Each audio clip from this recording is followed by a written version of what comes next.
You're watching Mohawk TV's special presentation of Candidates Night for the 2012 Mohawk Council of Kahnawake elections. That's Z.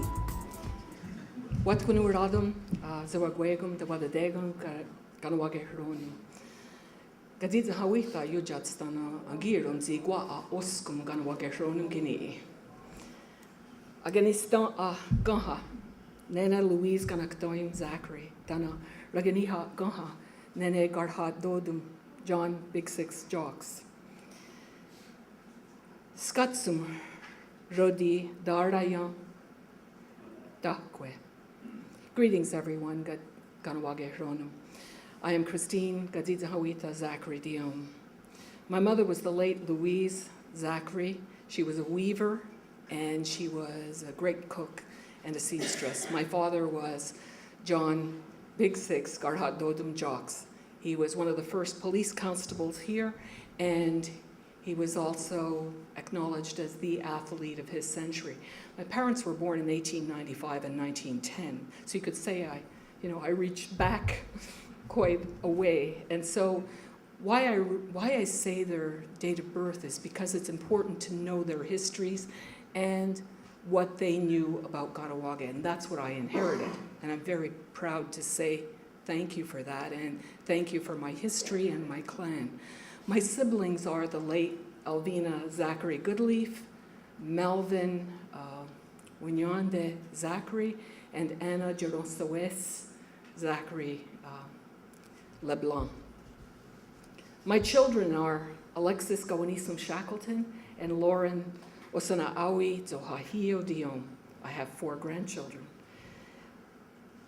I was educated in the community at Cattery School, as it was called then, Cattery Roman Catholic Indian Day School. From there, I went to a convent for 4 years at Granby, where some others will have gone to that school in our town.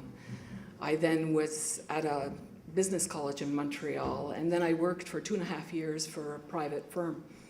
From there, I decided to go to university, and I was graduated in history and anthropology with my BA in 1970. In 1975, I had my Certificate of Honor Standing from the University of Western Ontario. That was in anthropology. And then I entered McGill for my education degree. Following my graduation in 76, I became a teacher at Cattery School in Garumyanumha. 11 years of doing that, and I have to say that every student I had was my favorite. And from then, I entered McGill University again because I wanted a new challenge, and I'll tell you, if you go to law school, that's a challenge. Some people in this room will acknowledge that that is a challenge. From then, I worked for the Mohawk Council of Akwesasne and in Cornwall and Akwesasne for 10 years. At that point, I was asked by MCK to come to work on the seniority file and as legal counsel for MCK. I finished that work in December of 2011, and from that point on, I've been determining that I would run for council. You might ask, what are the skills, what are the talents that I would bring as a council chief? I can tell you that I've been a teacher and a lawyer, and those all required specific skills, and those skills are translatable with the council table. They're good skills to have. I have an understanding of our history that's quite extensive. Because I worked on the seniority file, I know in depth what happened to Kahnawake from 1666 onward. I know how many losses we've suffered in this community. I know all the territory that we've lost. We haven't given it away. All right. So I want us to make sure that we understand that we've suffered a lot of losses. We've lost our resources. They've cut us off from the river. The river is one of the most important examples of who we are. We are Kahnawake, and that means from the rapids. How many of us experience the river? And I want to make sure that we have river flow into our inlet so that canoes can float again. And I want to make sure that when there's treaties between Canada and Quebec, that we have a say in what's occurring on our river and our water rights, so important to those people in the outlying areas who don't have access to serviced water. So basically, I want to thank the persons that nominated me, Brian Goodleaf, and to my seconder, Louis Horn. Louis has been my friend since childhood, and he's also a veteran, and you know that warriors and soldiers have always held a special place in my heart. Make sure you get out there, July 7th, Nyawagoa. Thank you for coming.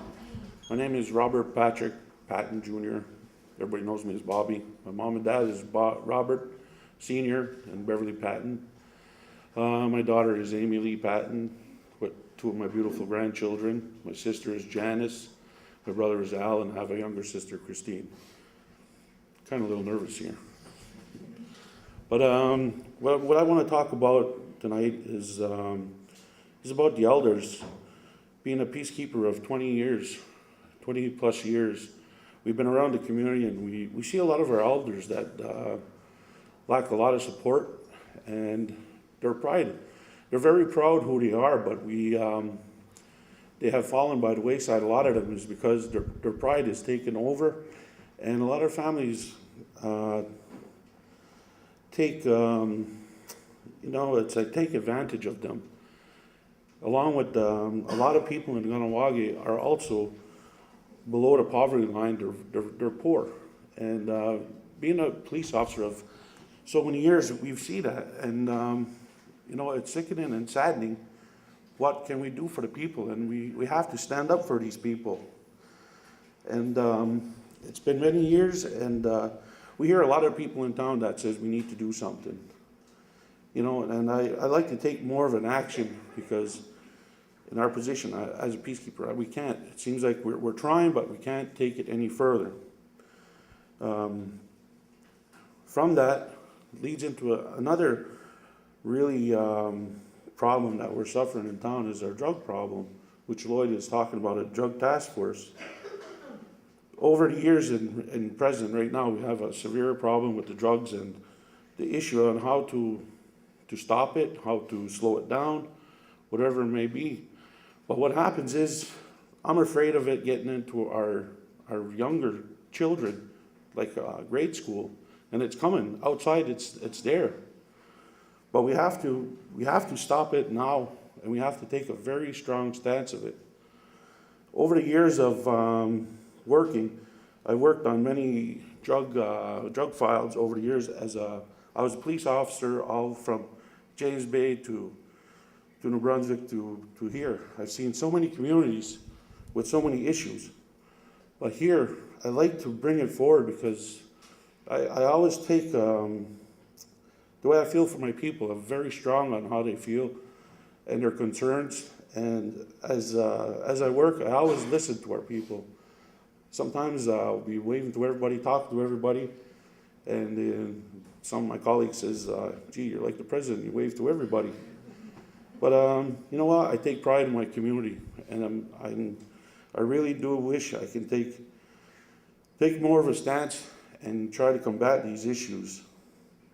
And I really do hope so. And in closing, I just hoping that in the future we can work all together, and I like to succeed on these, helping our elders and our situation that is at hand. Thank you. My name is Carl Horn. My father's Joe Horn, Monty Horn. This is nervous the last time too. My wife's Angie Marquis, and I have 3 children: Kai Horn, Cam Horn, and Kendall Horn. Over the last 3 years, I worked for the community, but previous to that, 12 years as a peacekeeper, so 15 years total. I put my time and effort into the community, that I love. I'm glad to be from here. I just want to talk about a few of the things that I worked on over the last 3 years. I've been involved with lands, membership, the police portfolio, as well as sports and rec. But the ones that I'm really most proud of, first off, is the wall of recognition that I put up at the arena. I'm hoping to add 6 more names to that. That was the most rewarding for me, to see the family members, put on that wall, because they're well deserving. Like I said, I hope to add 6 more names to that.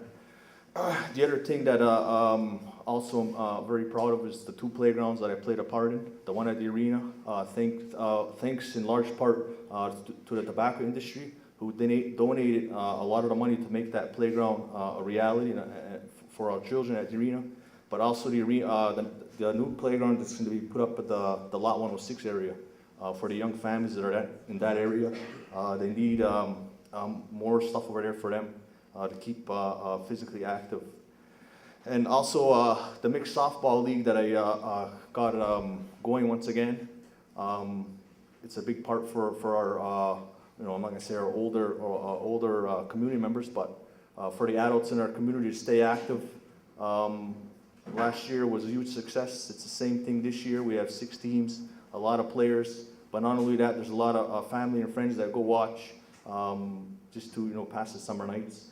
So once again, I hope to keep that going.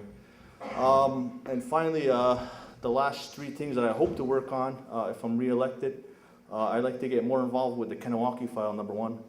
It's a new generation now. That's Mohawk land. We own it. We should have the say on what goes on there. Like I said, their lease is coming up in the year 2021, I believe. But more important is their 100-year anniversary is coming up in 2014. And they want to try and negotiate a new deal for that golf club. And as long as I'm sitting there without consulting you, the people, the community, no deal will be signed. I want to make sure, like I said, it's a new generation now. They enjoyed that place for 100 years. Now it's time for our community members to enjoy that golf club as well. The other thing I want to work on is obviously being involved with sports and rec is possibly a multi-sport field house for the winter time in regards to soccer or lacrosse, whether it be at the arena or somewhere in our community, because we need it for our youth. Whether it be an artificial turf in there or something. Sorry, but like I said, especially for our youth in lacrosse, because there's other Native communities that are 1 or 2 steps ahead of us in regards to talent, and if we can get that here, we can close that gap. Obviously, there's 1 in 6 nations where they play 12 months a year, and hopefully we can find the funding for that. If not, maybe there's local businessmen and women in our community that can make that possible. Like I said, a multi-sport field house in our community. And the final issue that I definitely want to get involved with is Phase B of the Mercier Bridge project. I'm still sitting at that council table when that thing is going to be negotiated, because I have the full support of the union men. I support the union men in our community. They've been the backbone of our community for 100 years, and I want to see that continue. I hope, like I said, I'm a part of that negotiation or whatever deal has to be made, because I want to see the union men in our community work on that bridge for years to come, and make sure they get paid what they're supposed to be paid. And like I said, they're the backbone of this community for 100 years, and they'll always have my support. Yawa. We'll be back with more coverage of Candidates Night after this quick commercial break.